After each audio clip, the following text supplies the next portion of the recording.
Welcome to BOTB HQ, where we're about to start the judging for the latest midweek car competition, which ran from the 18th to the 24th of March 2021.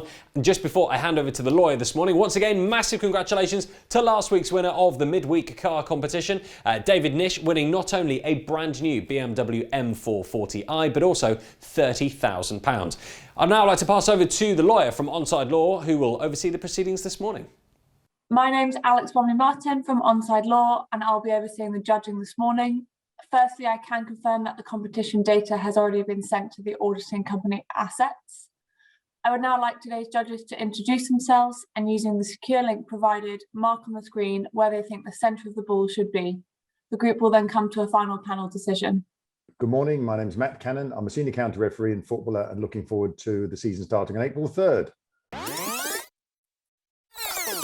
I'm Nigel Hicks. I've been a Supply League match official for best part of 30 years, and I'm an experienced football administrator. Good morning. My name's Peter Giorgio, and I am a futsal and football referee. Hi, I'm Jenna Scalacci, former professional footballer. I'm now a head coach in a Tottenham College programme. Good morning, my name's Hugh Gilroy. I'm a referee, a mentor, tutor and observer. My name's Liam Walsh. I'm a retired referee, currently an FA observer and head coach for the Middlesex Referees Academy. Hi, my name's Renee Hector and I'm a player for Watford FC Women and I'm a coach for Tottenham Hotspur Foundation. Hi, my name is Kieran Fitzgibbon. I've played football for more than 30 years and am now a senior county referee. Good morning, my name is Roger Wheeler. I'm a referee and I've been refereeing and lining for more than 30 years. Hi, my name is Matthew Ray. I've affiliated in multiple counties across England and have refereed from grassroots through to professional academies.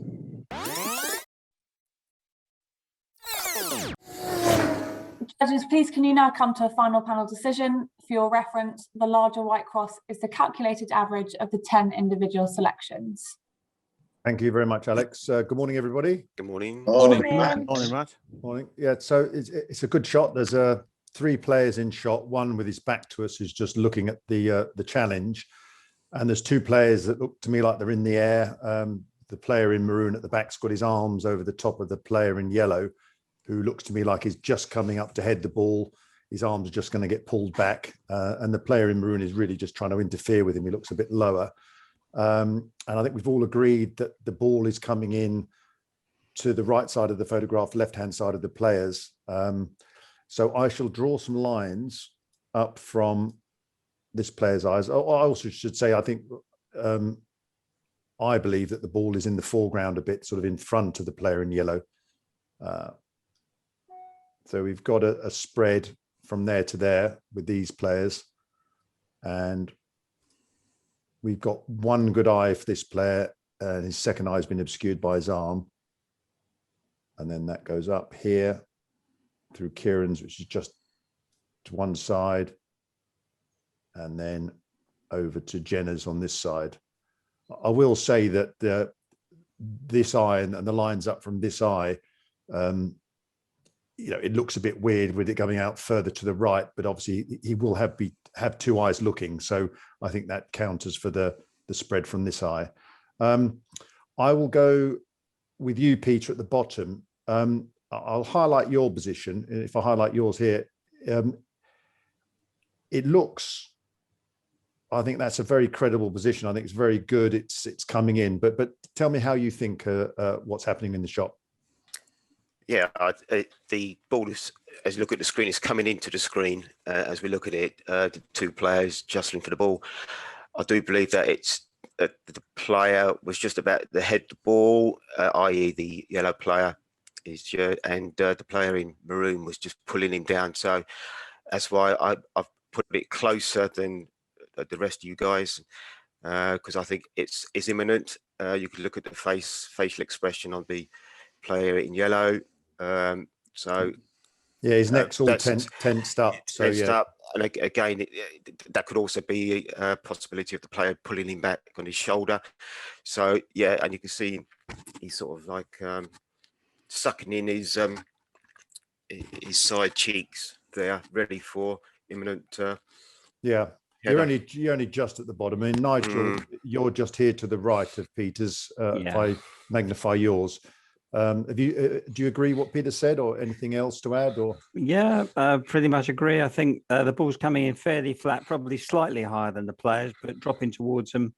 I think it's fairly close. You know, the intersection of the two sight lines for me is, it indicates that it's fairly close and, coming towards them from, as I say, a fairly flat angle. But yeah, agree with everything else you and Peter have said.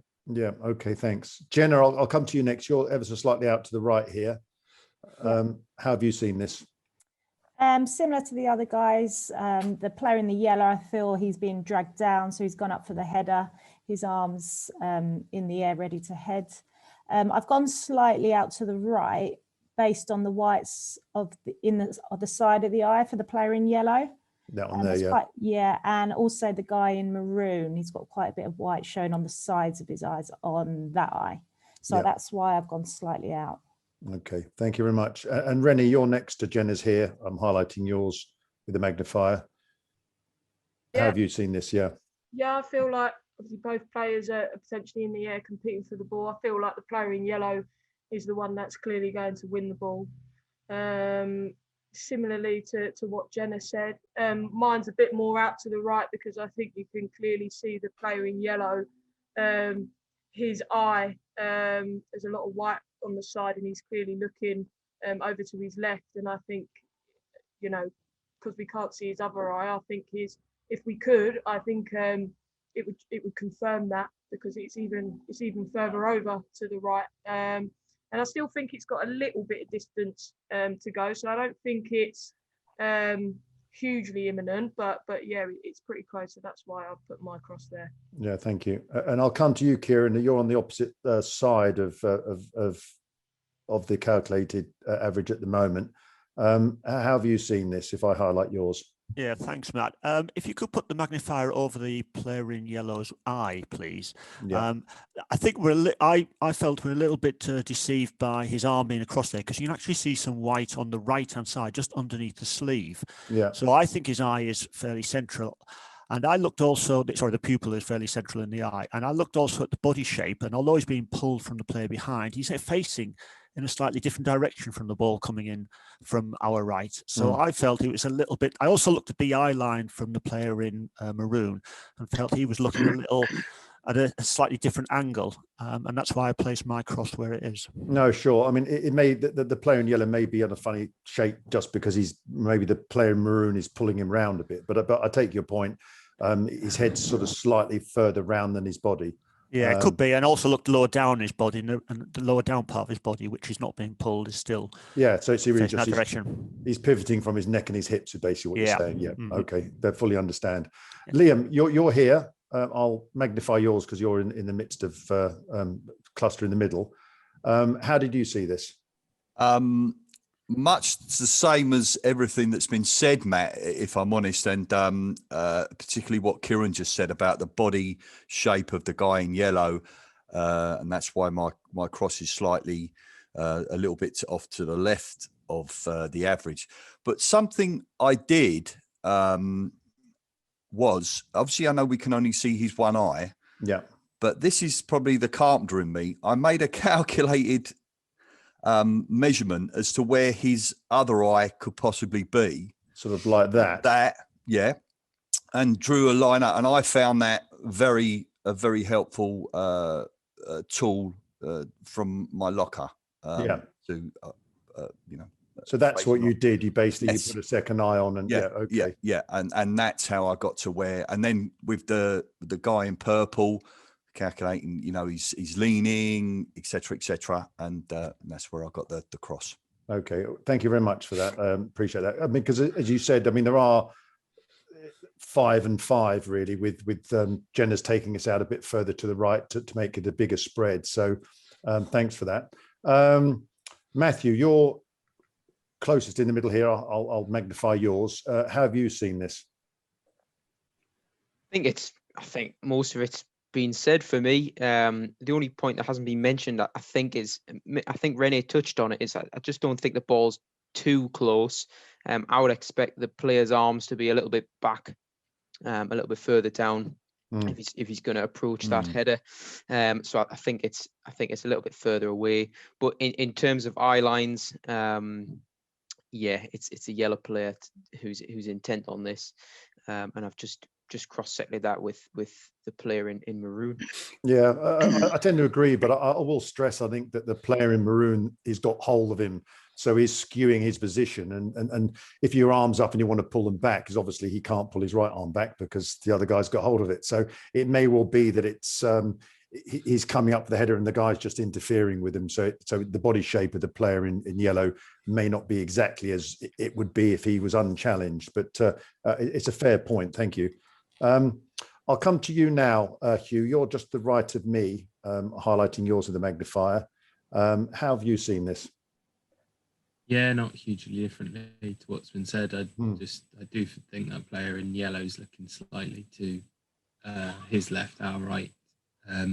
But I agree it's tricky without both eyes, and I do think it's a little distance away. He hasn't started to move to head it yet, but we're talking fractions.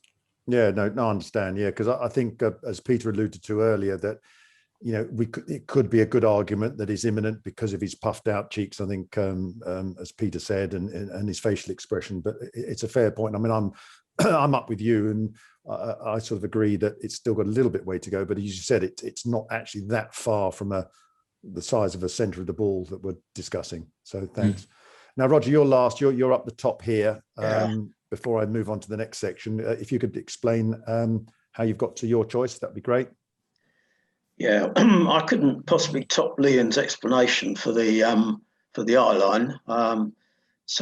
It's just I thought the players are obviously going for the ball, but I had the maroon player pretty much on the ground and just beginning to go up, and I just felt it had a little bit further to travel, but it's fractions. Yeah, no, sure, understand. Okay, well, at the moment you're outside the sort of the main cluster, so I'm going to remove yours at the present, and then revisit this cluster here. Jenna's a bit further out to the right, and at the moment we've got, I suppose we've got 5 on one side and 4 on the other. I'll just experiment and do Jenna's a bit and see. Obviously that encompasses us all.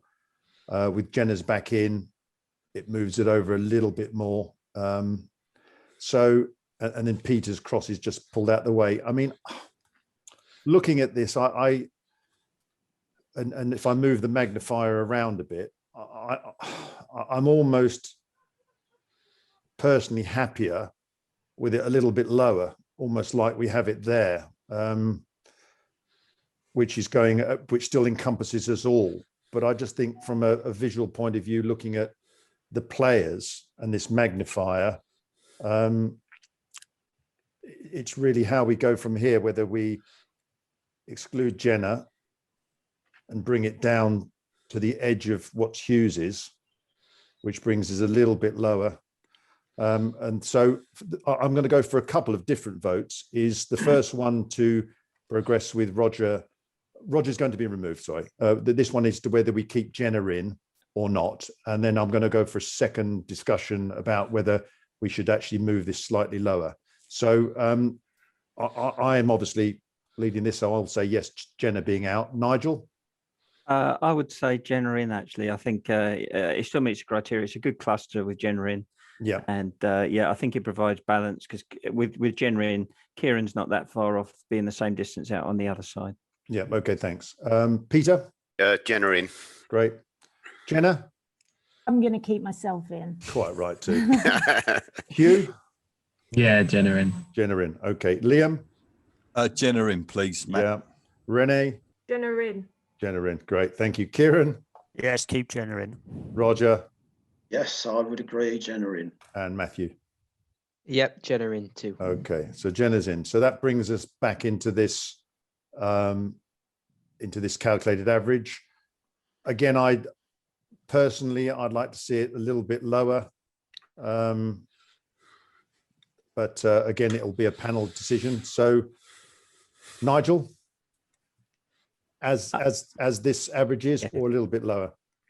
I was one of the low ones anyway, and that is how I see it. So I would be quite happy if it was a little bit lower. Okay, fine. Peter? Not lower, as is. As is. Okay, fine. Hugh? As is for me. Okay. Jenna? As is. As is. Liam? As is, please, Matt. Yep. Renee? As is. Yep. Kieran? Can I just have a look at it without the magnifier on top, please, Matt? Yeah, I think as is fine. Thank Great, you. lovely. Go with that. Thank you. Roger? Yeah, I think with 9 crosses there, it has to stay as is. Yeah, cool. And lastly, Matthew? Yeah, I would want it as is too. Okay, thank you very much. Okay, so Alex, after a good debate, we've decided to progress with the computer calculated average with the 9 judges with Roger's choice removed. Thank you. If you're all happy, then please click submit. Thank you, judges. The coordinates selected are 25691501. These coordinates will now be passed to the auditing company assets to calculate the winner of the competition, and they will then inform BOTB. This concludes the judging process. Thank you.